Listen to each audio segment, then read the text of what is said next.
Welcome to Tasty Buds. Hi, പിന്നെ ഇന്ന് പുതിയ റെസിപ്പി ആയിട്ടാണ് വന്നിട്ടുള്ളത്. അത് വേറെ ഒന്നല്ല, ഞങ്ങളുടെ നാട്ടിലൊക്കെ പ്രശസ്തമായ ഒരു വിഭവം കൂടിയാണത്. അതിൻ്റെ പേര് ചിരട്ടമാല എന്നാണ്. എന്തുകൊണ്ടാണ് അതിന് പേര് വരാൻ കാരണം, ചിരട്ടമാല എന്ന് പേര് വരാൻ കാരണം എന്ന് വെച്ചാൽ നമ്മളത് ചിരട്ടയിൽ വെച്ചിട്ടാണ് അത് ഉണ്ടാക്കുന്നത്. അപ്പോൾ അത് എങ്ങനെ ഉണ്ടാക്കുന്നത് എന്നുള്ളത് നിങ്ങൾ വീഡിയോ കണ്ടിട്ട് തന്നെ മനസ്സിലാക്കണം. നമ്മൾ പിന്നെ കുറച്ച് ഇൻഗ്രീഡിയൻസ് മാത്രമേ അതിന് ആവശ്യമുള്ളൂ. അതായത് മൈദയും അതുപോലെ മുട്ടയൊക്കെയാണ് അതിൻ്റെ മെയിൻ ഇൻഗ്രീഡിയൻസ്. ബാക്കിയുള്ള ഇൻഗ്രീഡിയൻസ് ഒക്കെ നിങ്ങൾ വീഡിയോ കണ്ടിട്ട് മനസ്സിലാക്കൂ. അപ്പോൾ നമുക്ക് വീഡിയോയിലേക്ക് പോവാം. എല്ലാവരും സ്കിപ്പ് ചെയ്യാതെ വീഡിയോ കാണണം കേട്ടോ.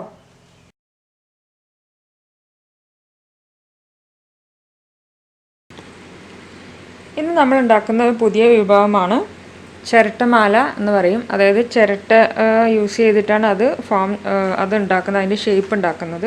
അതുകൊണ്ട് അതിന് ചിരട്ടമാല എന്ന് പറയുന്നത്. ഞങ്ങളുടെ നാട്ടിലൊക്കെ ഒരു പേര് കേട്ട ഒരു വിഭവമാണ്, പൊന്നാനിയിലൊക്കെ ഉള്ളത്. അപ്പോൾ അതിലേക്ക് ഞാനൊരു 5 മുട്ട എടുത്തിട്ടുണ്ട്. നാടൻ മുട്ടയാണ്.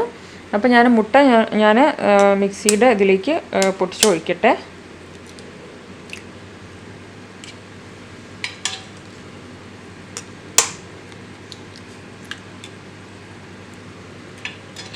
ഇപ്പോൾ 2ആയി.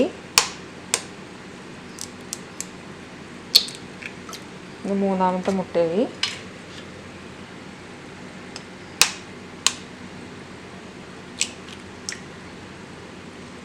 അത് നിങ്ങൾക്ക് റൂം ടെമ്പറേച്ചറുള്ളതോ അല്ലെങ്കിൽ ഫ്രിഡ്ജിലുള്ളതോ എടുക്കാം. അത് ഏതായാലും കുഴപ്പമില്ല.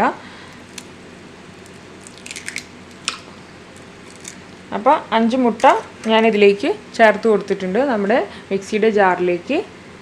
ഇനി നമുക്ക് അടുത്ത് വേണ്ട ഇൻഗ്രീഡിയൻറ്റ് 1 കപ്പ് പഞ്ചസാരയാണ്. അപ്പോൾ 1 കപ്പ് പഞ്ചസാര നമ്മൾ ഈ മുട്ടയുടെ ഇതിലേക്ക് തന്നെ, അതായത് ഈ മിക്സിയുടെ ജാറിലേക്ക് ചേർത്ത് കൊടുത്തു. ഇനി നമുക്ക് ചേർക്കാനുള്ളത് ഒരു ഇത്തിരി സോൾട്ട്, ഉപ്പ്. കണ്ട, അത്രയും മതി. അപ്പോൾ അത് സോൾട്ടും നമ്മളതിലേക്ക് ചേർത്ത് കൊടുത്തു. എടുത്തിട്ടുള്ളത് ഏലക്കായാണ്. ഏലക്കായയുടെ നമ്മുടെ ഉള്ളിലുള്ള തരി മാത്രമേ നമ്മൾ ഇതിലേക്ക് ചേർക്കുള്ളൂ. കണ്ടോ? അപ്പോൾ ഉള്ളിലുള്ള ആ തരി, ഏലക്കായയുടെ ആ സീഡ്സ് മാത്രം അതിലേക്ക് ചേർത്ത് കൊടുക്കുക. അങ്ങനെ ഞാനൊരു 3 ഏലക്കായ എടുത്തിട്ടുണ്ട്. അപ്പോൾ അതിൻ്റെ സീഡ്സൊക്കെ ഒന്ന് നമുക്ക് ഇതിലേക്ക് ചേർത്ത് കൊടുക്കാം.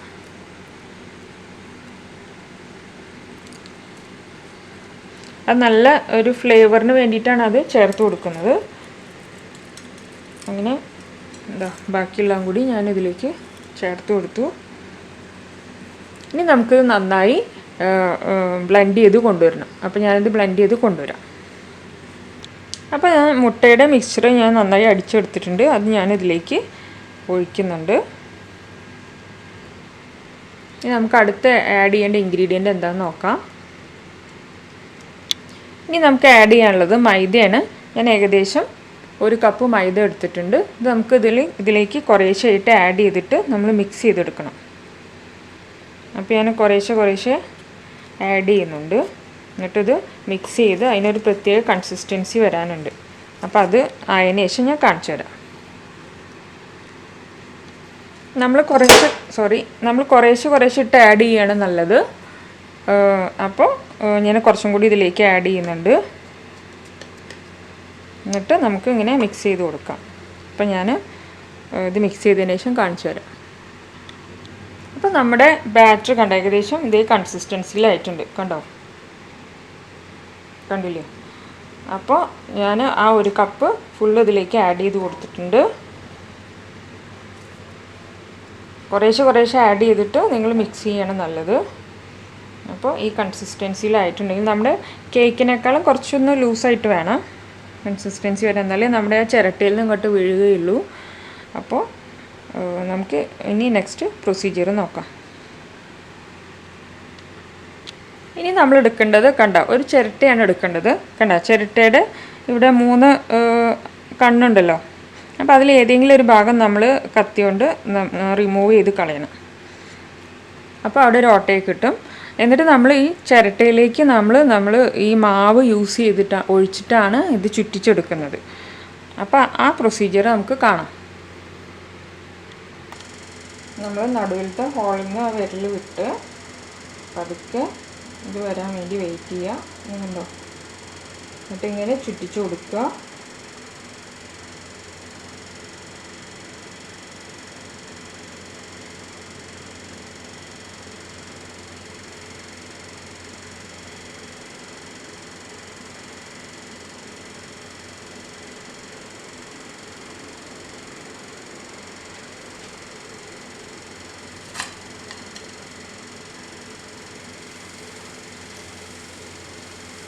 അതിലേക്ക് എണ്ണ തെളിച്ച് കൊടുക്കുക.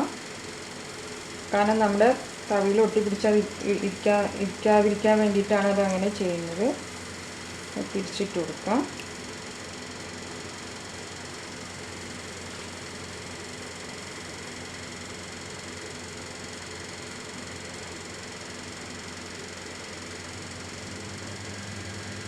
ഇനി നമുക്കിത് കോരി മാറ്റാം, കാരണം ഇതിനധികം വേവില്ല.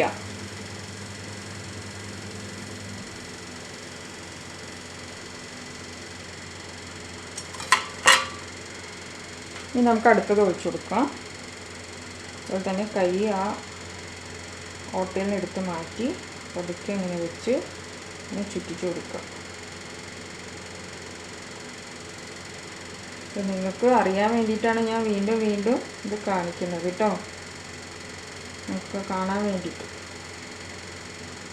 ഈ മാവ് നിങ്ങൾക്ക് ഇതേ കൺസിസ്റ്റൻസിയിൽ ഇല്ല, അല്ലെങ്കിൽ വെള്ളം കൂടുതലായി എന്നൊക്കെ നിങ്ങൾക്ക് തോന്നുകയാണെങ്കിൽ കുറച്ചും കൂടി നമുക്ക് മൈദപ്പൊടി ആഡ് ചെയ്ത് കൊടുക്കാം.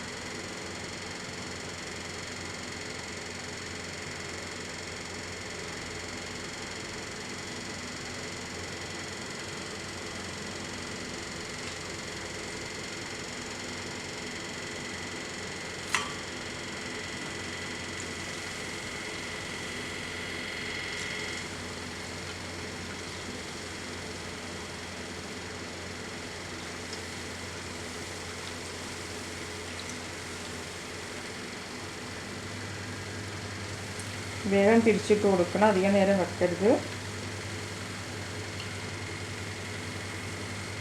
കണ്ടോ, അതിൻ്റെ ഒരു സൈഡ് കളർ മാറി വന്നിട്ടുണ്ട്. അപ്പോഴേക്കും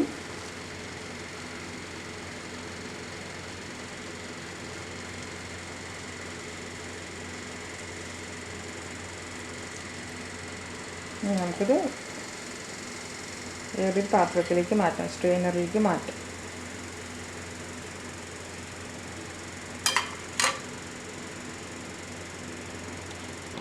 അപ്പം നമ്മുടെ ചിരട്ടമാല ഞാനിവിടെ ഫ്രൈ ചെയ്തെടുത്തിട്ടുണ്ട്. ഞാൻ ഇത്രയും ചിരട്ടമാലയാണ് ഉണ്ടാക്കിയത്. ഇത് നല്ല സോഫ്റ്റാണ്. പിന്നെ ഇത് നമ്മൾ വിടർത്തിയിട്ടുണ്ടെങ്കിൽ മാല പോലെ വരും. അത് കാരണമാണ് അതിന് ചിരട്ടമാല എന്നും കൂടി പേര് പറയുന്നത്. പിന്നെ ചിരട്ടയിൽ ഉണ്ടാക്കുന്ന കാരണമാണ് അതിന് ചിരട്ടമാല എന്ന് പേര് വരാൻ കാരണം. അപ്പോൾ ഇതെല്ലാവരും ട്രൈ ചെയ്ത് നോക്കിയിട്ട് ഫീഡ്ബാക്ക് അറിയിക്കണം കേട്ടോ. അപ്പോൾ ഇത് വളരെ എളുപ്പത്തിൽ ഉണ്ടാക്കാൻ പറ്റുന്ന ടീ ടൈം സ്നാക്കാണ്. അപ്പോൾ എല്ലാവരും ട്രൈ ചെയ്ത് നോക്കുക. അപ്പോൾ താങ്ക് യു ഫോർ വാച്ചിങ്. അതുപോലെ ഒരു കാര്യം പറയാൻ മറന്നു കേട്ടോ, എൻ്റെ ചാനൽ ആദ്യമായിട്ടാണ് നിങ്ങൾ കാണുന്നതെങ്കിൽ അത് ചാനൽ ഒന്ന് സബ്സ്ക്രൈബ് ചെയ്യണം കേട്ടോ. അപ്പോൾ എല്ലാവരും ഇതുണ്ടാക്കി നോക്കി കമൻറ്റ് ബോക്സിൽ കമൻറ്റ്